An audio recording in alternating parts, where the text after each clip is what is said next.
అందరికీ నమస్కారము. బాగున్నారు కదా? మా ఛానల్ నచ్చితే ప్లీజ్ సబ్స్క్రైబ్ చేసుకోండి. Thank you. ఈరోజు మనం ఒక స్టోరీ చెప్పుకుందామా? ఒక ఊరిలో మనము జీవితంలో ఎప్పుడైనా సరే మాట తప్పొద్దు, అబద్ధాలు ఆడద్దు.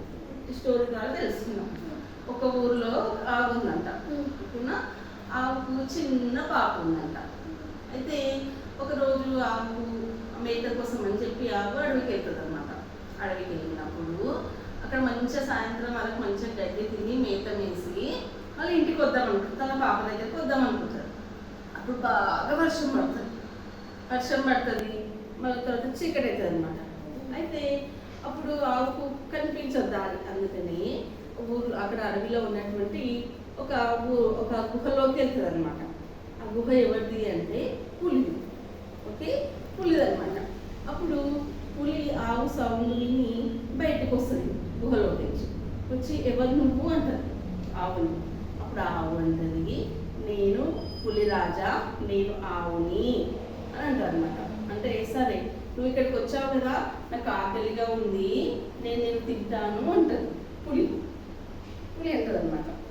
అంటే అప్పుడు ఆవు అంటది, ప్లీజ్ దయచేసి నన్ను ఇప్పుడు తినొద్దు, నాకు చిన్న పాప ఉంది, ఆ పాపకు పాలించి మళ్ళీ నువ్వు ఆహారం తినడానికి, నీ ఆకలి తీర్చడానికి నేను వస్తాను అని చెప్తుంది అనమాట. పులికి ఎవరు చెప్తారు?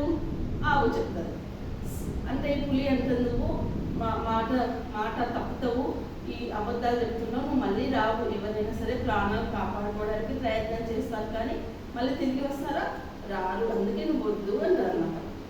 అంటే అప్పుడు పులి అంటది, ఇంకా పులి వద్దు, నువ్వు నేను తినేస్తాను అంటది. అంటే ఆవు రిక్వెస్ట్ చేస్తాను, ప్లీజ్ ఎలాగైనా సరే నేను మళ్ళీ వస్తాను, వచ్చి నీకు ఆకలి తీరుస్తాను అంటది. సరే అని పులికి ఎందుకో, సరే నువ్వు వెళ్ళిరా, మళ్ళీ రావాలి అని చెప్తుంది ఆవు. అప్పుడు ఆవు పరిగెత్తుకుంటూ తన పాప దగ్గరికి వెళ్తున్నాను. పాప పాలిచ్చి కడుపు నిండా పాలిచ్చి మంచిగా బిడ్డ ఏడవకు అందరూ